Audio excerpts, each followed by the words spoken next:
You're listening to the best of the Martha Zoller Show. You can hear the show live Monday through Friday from 9 to 11 on AM 550 and FM 102.9 WDUN and streaming at accesswdun.com. You can find all things Martha Zoller at marthazoller.com.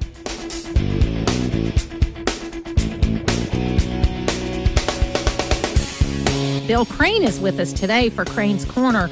And look, Bill, here's the thing I've never been able to get straight about this whole thing, is that we've got a situation where people 3 years ago were in the streets saying that police needed more training, that the George Floyd thing was a horrible thing, and we want to make sure this doesn't happen in our community. And if it does, we want to know that the people have been trained appropriately. We had this police training center that had gone into disrepair. That's what the piece of land had been used for in the past.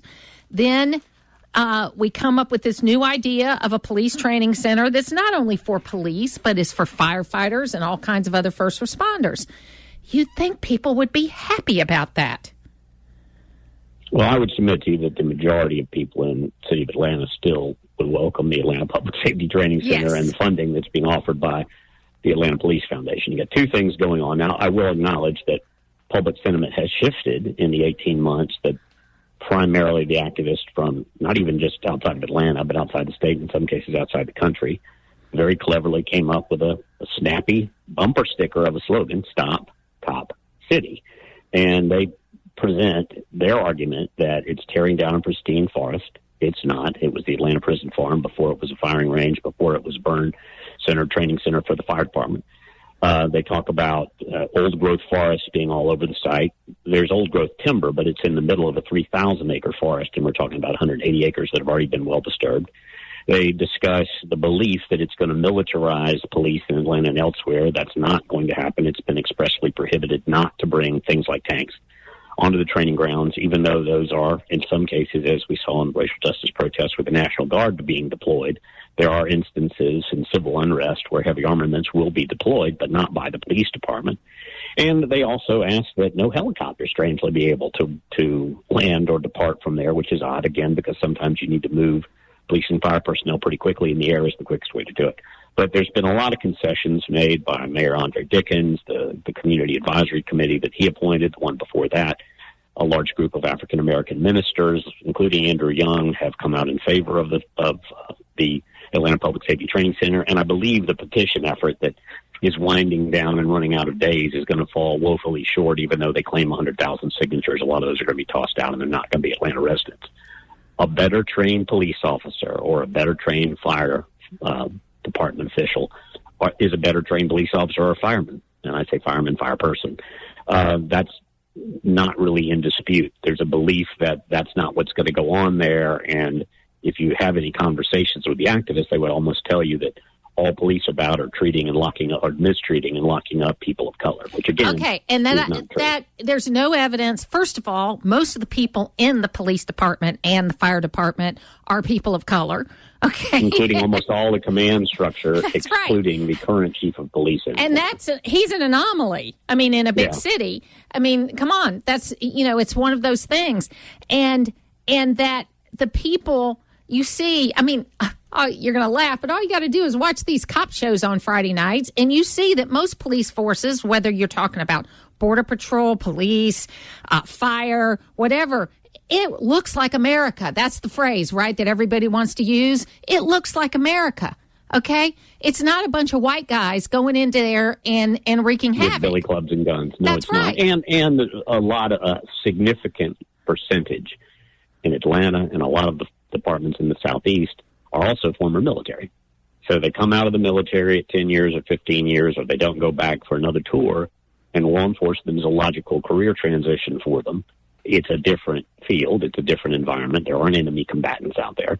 But that, again, contributes somewhat to the misnomer or the belief that it's a bunch of jarheads that are going to come in and crackheads, and they're not. No. And, if you look at minority communities, overwhelmingly, they want safer streets. They're the people that are dealing with the most crime. Okay. Yeah, they're the first to suffer when we pull back on law enforcement. Absolutely. I'll never forget. Now, granted, this was in Milwaukee when George Floyd was happening. And there was a black lady who was videotaping these two girls that clearly came from out of the neighborhood, okay, which is kind of like what we've had here with the police training center. These girls were tearing up this Starbucks. And she's asking, what are you doing? And these girls go, we're helping you. She goes, you're not helping me because you're going to go back to your neighborhood and I'm going to be left here with this mess. I'm going to be here in a food desert with no Starbucks. That's right. And so that's exactly what this police training center protest looked like. Most of the people, if not, well over half of the people that have been arrested don't even have a vote in Atlanta.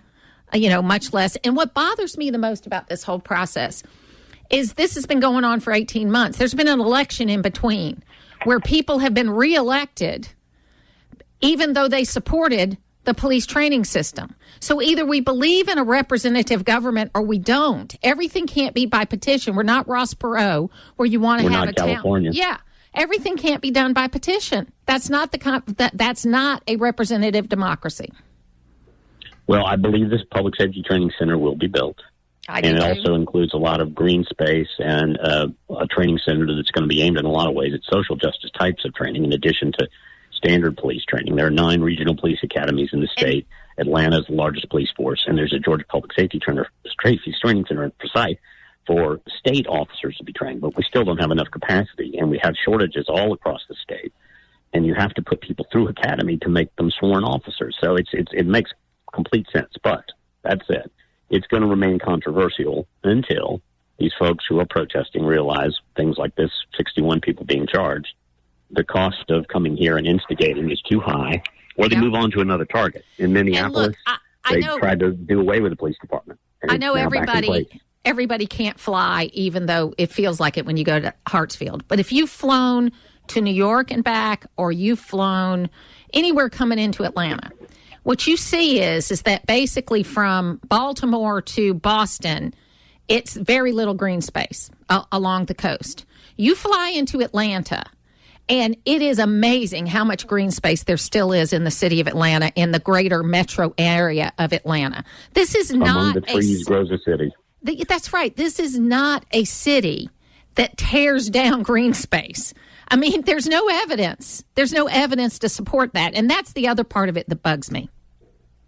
Well, in that there are a few outlets that have sort of reported it honestly, but they keep talking about this pristine old hardwood forest. It is surrounded by that 3,000 acres of a nature preserve that reaches all the way over to Arabia Mountain in South DeKalb. But this parcel is a subset of what was a prison farm for decades, where they grew the food that on cultivated land and cultivated crops that fed in jails and prisons across the metropolitan area and part of north of Georgia for almost 50 years. I'm not saying that it was the best setup. That was more or less indentured and people were, chain gangs, et cetera. But that's what it was. And then more recently and up through today, it's a firing range that's not covered and is not underground like the new one will be. And also a burn range. And the existing facilities for the city of Atlanta's police and fire departments for training are atrocious. One is in a condemned school building where these instigators have also thrown firebombs. I mean, we don't get a lot of talk about the damage done, but there have been officers injured, cars burnt up, police officers' vehicles, hundreds of thousands of dollars worth of construction equipment on the site, and multiple businesses vandalized in support of supposedly reining back the police. So we've got about 3 minutes left in this segment, and I wanted to ask you about Fulton County Jail. When are the Fulton County first of all, the residents of Fulton County going to be told the truth that they're going to have to spend the money to rebuild that jail? And when is the Fulton County Commission going to have the guts to tell that truth? The first question, Sheriff Pat Labatt, who and the three sheriffs prior to him, have been stating the realities of the inmates sleeping on the floors and the bars that you can get, the holding cells that you can get out of with a sharp implement, in some cases a bar of soap, for years. The problem is all of Fulton County municipalized, all but about 8% of the county is now cities as well as unincorporated area. The tax base for Fulton County, the entire, they don't have their own police department anymore. They still have the sheriff's office. Fire is in multiple jurisdictions not served by the Fulton County Fire Department.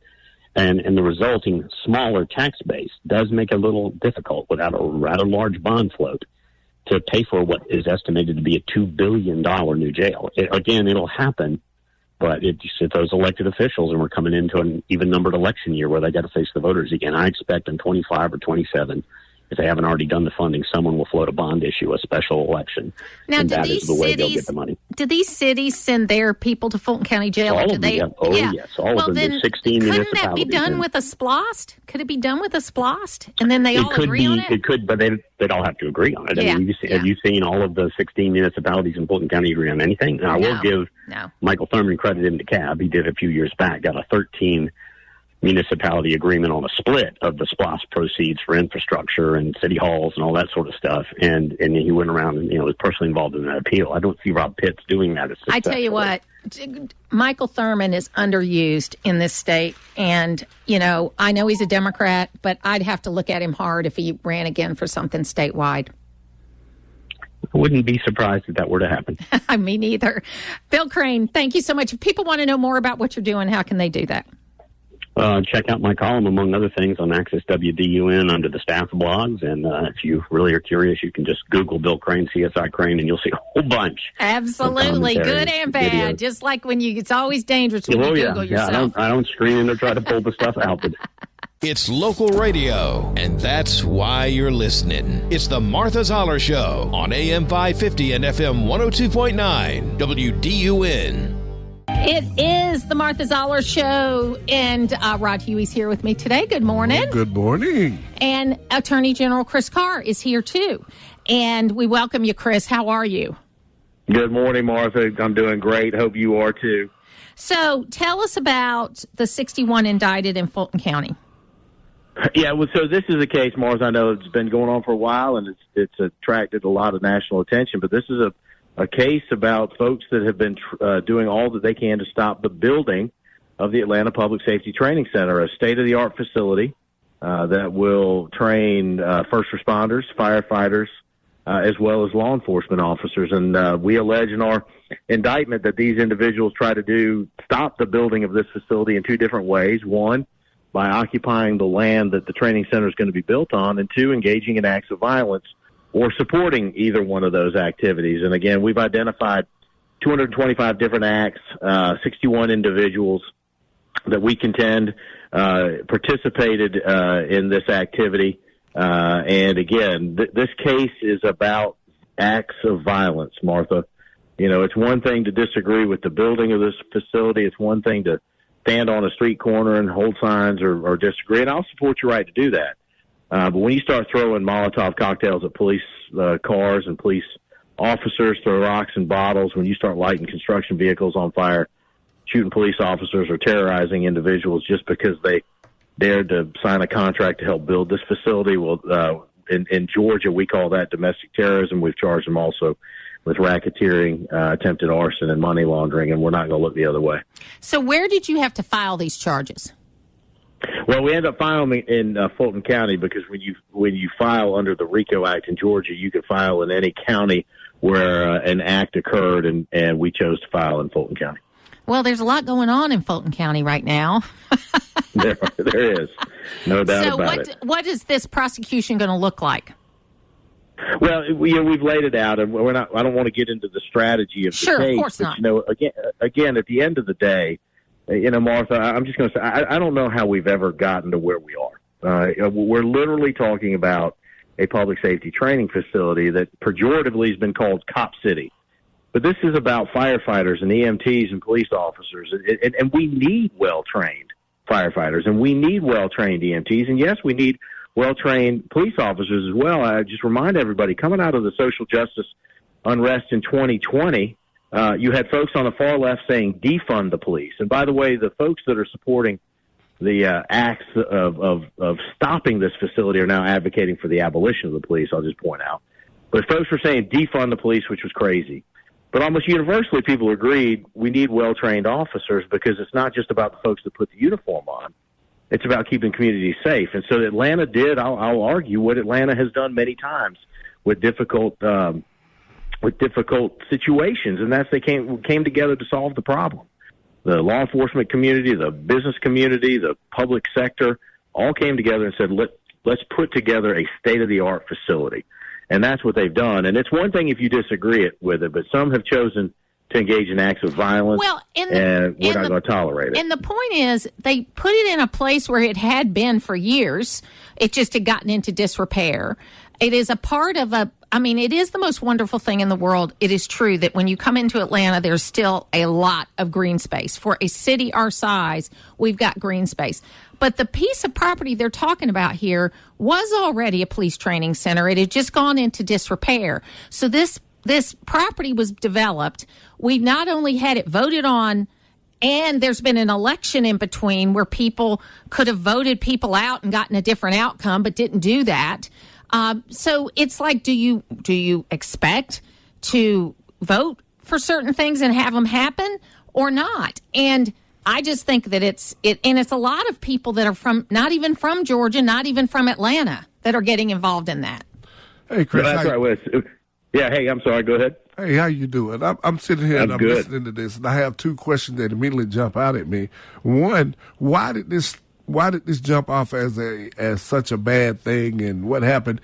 Was it trying to take over more land from the people that live there, the residents, or what made it jump off?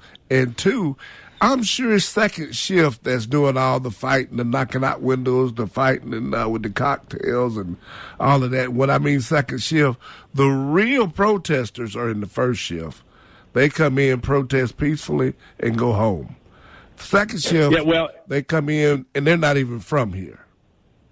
Yeah, well, to answer your first question, again, it's a group of folks that, as we've alleged, you got anarchists, you got anti-police, and you've got folks that are what they will call environmental justice warriors, when they all kind of found the same goal of stopping this facility. But again, how did it get to this point? I'll never understand that, really, at the end of the day. But we do know that for 2 years they were allowed to live in the woods in and around this facility, and it's just unfortunate, but it is what it is. And some have chosen, again, to engage in acts of violence. But that's the difference.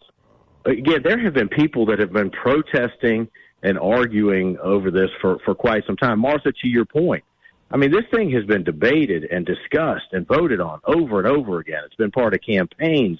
It's been part of elections. It's been part of city council meetings. It's been voted on. There has been more public input on this than pretty much any other issue I can think of, since I've been in Atlanta. So, and there are those. I mean, there have been protests down at Little Five Points. There have been protests at Centennial Park, City Hall, all around the country. And those that are using words, that's what's constitutionally protected. That's fine. But violence is not speech. Peaceful protest is what's protected by the Constitution, not violence. Everything that we've alleged in this indictment goes back to violent acts occupying the land where this facility is going to be put, or supporting that. So again, I don't disagree. We all have a First Amendment right to peacefully protest, but peacefully protest. Well, and you can't interfere. Right to violence. You can't interfere with people doing their jobs. You can't interfere with people who have duly signed legal contracts. You can't do that. I mean, if we don't have rule of law, that we don't have anything. If we don't have the ability to be able to have this kind of peaceful protest, but where you're going to glue yourself to the ground or whatever it is that they do, that's just ridiculous. And, I hope you're successful in this. What do you think the timeline will be? Because, Fulton County's got a lot going on. What do you think the timeline's going to be? Well, it's tough to say. The process is going to play out, but obviously we feel very good about the case. We're just going to continue to move forward. And what the timeline is, we'll just have to see. Has it quieted down? I mean, are there still protests going on, or is the work going on without problems? Do you know? Yeah, well, the work is going on, unfortunately, again, because the goal here, again, is to get that training center built. That is going. Most people in Atlanta want this training center built, contrary to what some other folks are saying. And again, it's a shame that some have taken the route of engaging in violence rather than continuing to use their voice. But it is being built. There are still protests. There's peaceful protests that's going on, and there unfortunately still are acts of violence that are occurring, which again we're paying attention to and we'll address as well. But Martha, I think the important thing, again, we're not going to look the other way when violence occurs in this state. We'll defend the right to peacefully protest, but the second you start, throwing rocks through windows and throwing Molotov cocktails and lighting construction vehicles on fire, that's a whole different situation. Well, and I appreciate how you, the governor, and the mayor, and other people, the CEO of DeKalb County, that y'all have worked together with a common message against this kind of violent protest. And I think that's been helpful because it shows that it's bipartisan. It shows that it's not what we'll stand for in Georgia. And it shows that we know how to work together on the important stuff. I agree. And again, I think it shows the strength of our state. The other thing, too, that I think is important is today it's about a public safety training center in Atlanta, Georgia. But if we don't stand up for the rule of law, if we don't stand up and say this type of violent activity can't be allowed to occur, tomorrow it could be an economic development project in Tennessee or an individual that somebody disagrees with in Nebraska or whatever it may be, because this was the blueprint. And again, remember that the autonomous zone, the Chaz, that was created in Seattle, the area around the federal courthouse in Portland, this is kind of the same model that these folks were using. In fact, they had a sign at the forest saying, "You are now leaving the USA." I mean, this is this belief in the government is illegitimate and that type of thing. The rule of law doesn't matter. Well, this is kind of the blueprint and the model that they're using. But in Georgia, we're saying no. We will defend your right to peacefully protest, but the second it turns violent, we're going to hold you accountable. Chris Carr, we appreciate you being with us today. Thank you for everything you do. Thanks, Martha. Great to talk to y'all. Take care. Thank you. Putting the talk in news talk. It's the Martha Zoller Show on AM 550 and FM 102.9 WDUN. We're having a ball, and we're going to even have more fun because we're talking to George Franklin, who has written a political satire called A Feeding Frenzy in Washington.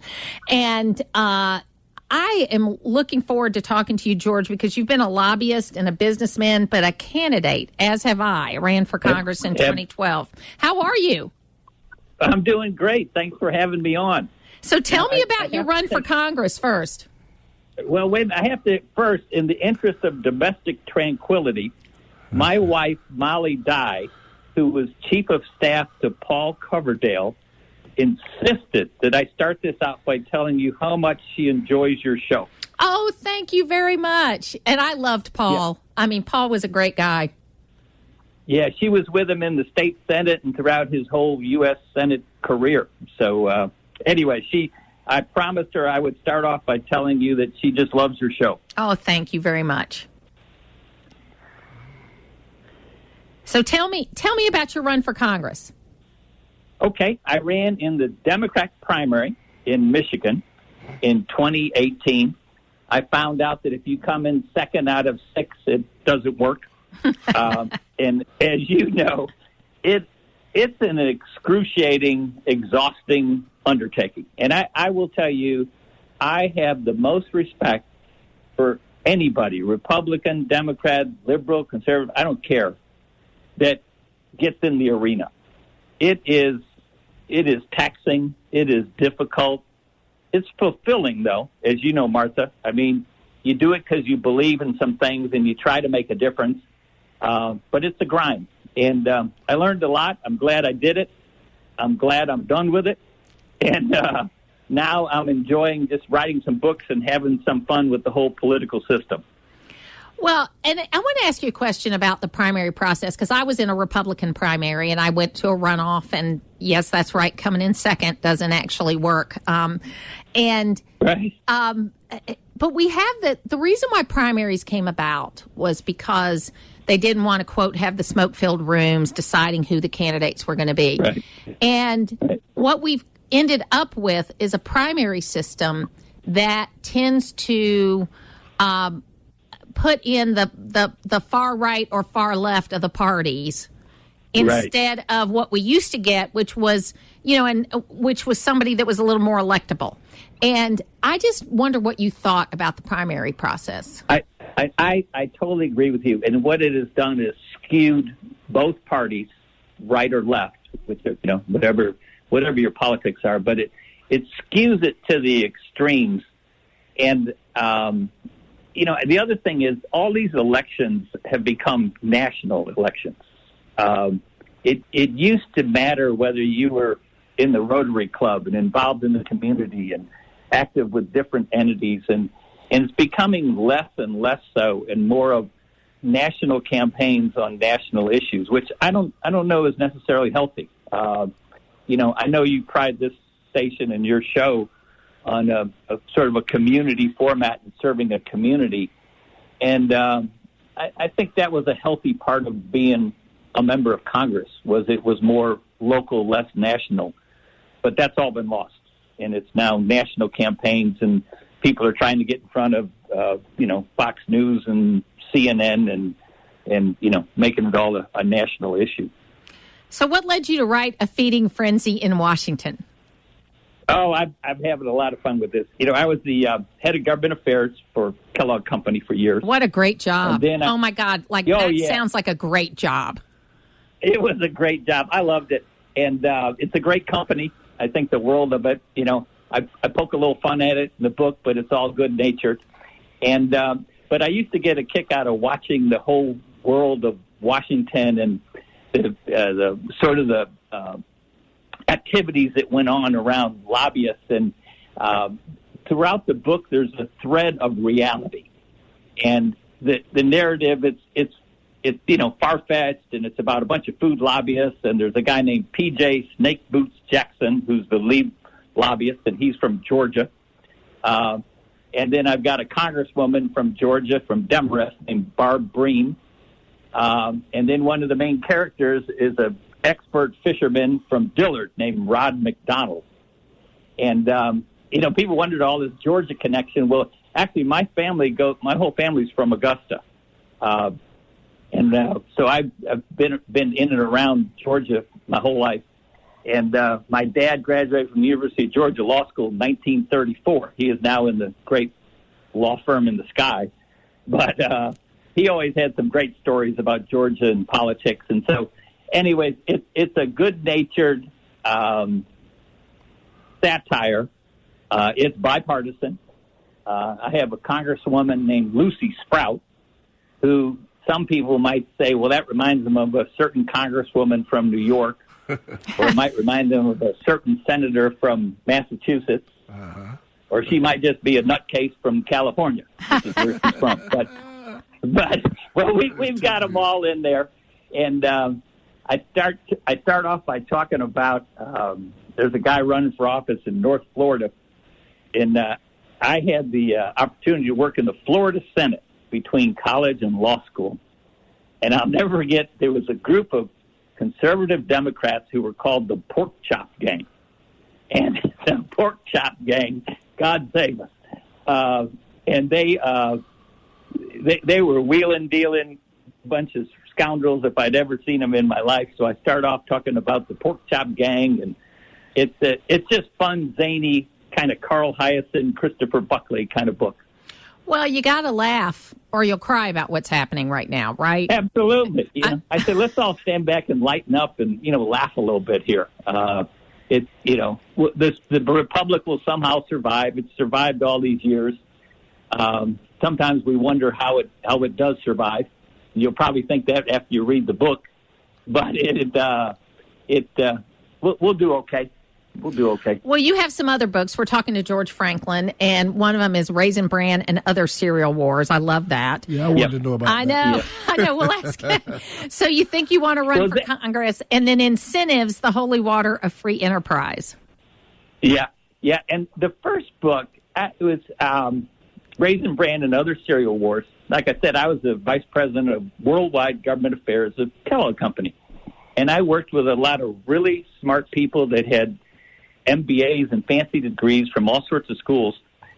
But I realized the one aspect of the company they didn't have any clue about at all was government relations.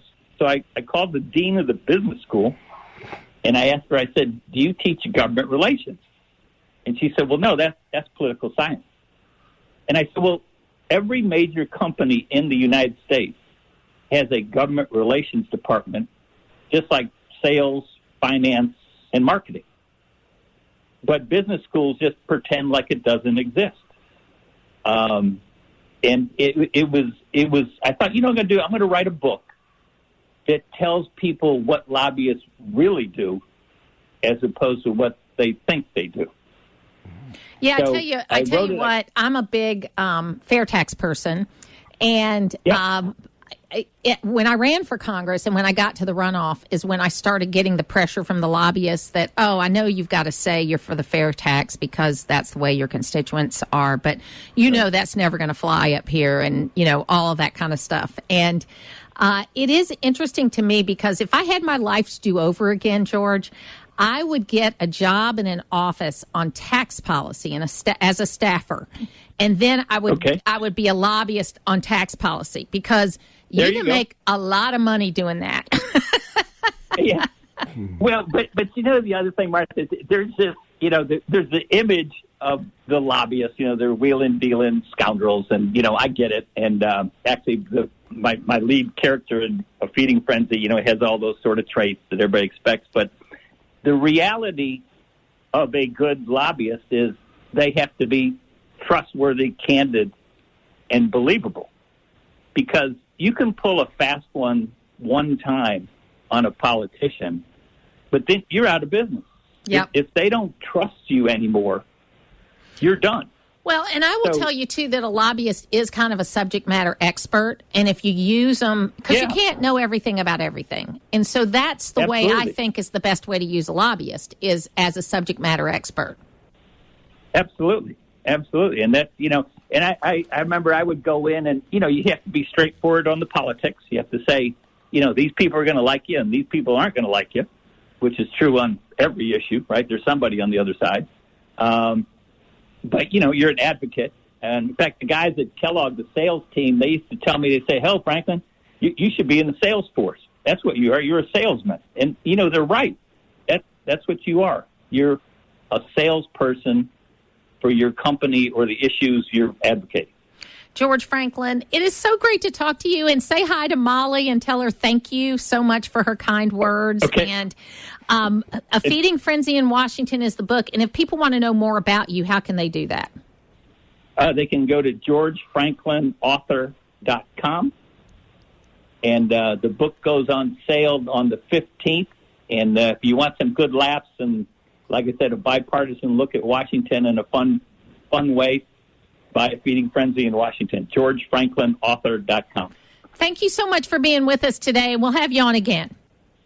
Hey, I'd love to. Take care. You. Bye-bye. To hear the full versions of last week's Martha Zoller shows, go to the podcast page at accesswdun.com, and you can follow me on social media at Martha Zoller.